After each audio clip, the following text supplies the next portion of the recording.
अस्सलामु अलैकुम वरहमतुल्लाहि वबरकातुहू। सवाल ये है कि क्या कुरान मजीद को तबर्रुक की वजह से बोसा लेना जायज़ है या नहीं, यानी कुरान मजीद को हम चूम सकते हैं या नहीं चूम सकते। देखिए, सबसे पहले तो ये ज़हन नशीन रखनी चाहिए कि कुरान मजीद ये अल्लाह तबारक व तआला का मुक़द्दस कलाम है और बाबरकत कलाम है, जिसको अल्लाह तबारक व तआला ने बज़रिए जिब्राइल नबी पाक सल्लल्लाहु अलैहि वसल्लम पर नाजिल फरमाया। तो इसमें क्या है, बहुत सारे अदब व एहतराम से कुरान तो क्या माँ बाप के कदम को चूमना भी है, अदब व एहतराम से बुजुर्गान दीन के कदम को चूमना भी है। जैसे कि इमाम बुखारी ने अपनी किताब अल अदबुल मुफरिद में बयान फरमाया है कि माँ के कदम को, बुजुर्गान दीन के कदम को चूमना ये तबर्रुक की नीयत से क्या है, ये जायज है। क्यों? इससे अदब जाहिर होती है, ताजीम जाहिर होती है, अजमत जाहिर होती है। तो अगर वही कोई शख्स कुरान पाक को अदब व ताजीम से चूम रहा है तो इसमें कोई हर्ज की बात नहीं है।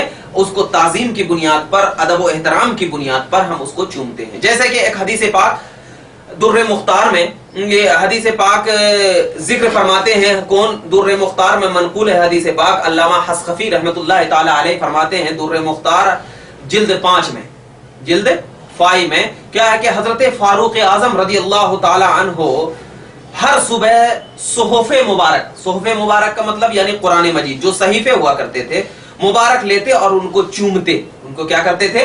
चूमते थे और फरमाते थे ये मेरे परवरदिगार का फरमान और मेरे रब का मंशूर है।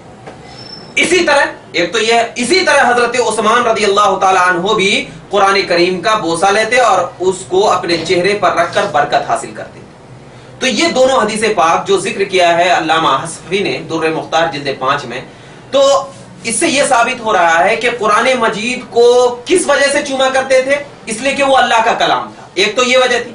दूसरी वजह थी कि वो नबी पाक सल्लल्लाहु अलैहि वसल्लम पर नाजिल हुआ था।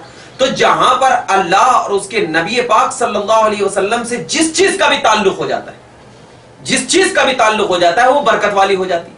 और जब बरकत वाली हो जाती है तो बरकत वाली चीज का यानी तबर्रुक का एहतराम, ताजीम, उसको चूमना ये बिल्कुल हदीस पाक से जायज है। इसी बुनियाद पर कुरान मजीद को चूमना न शिर्क है न बिदअत है। जो लोग कहते हैं शिर्क है, शिर्क है, तो दरअसल वो शिर्क की तारीफ ही नहीं समझते। मैं इंशाअल्लाह अगले एपिसोड में शिर्क का भी बयान बताऊंगा। इसीलिए बस यही है कि कुरान मजीद को चूमना बिल्कुल जायज है। व आखिर दावाना अल्हम्दुलिल्लाहि रब्बिल आलमीन। अस्सलाम।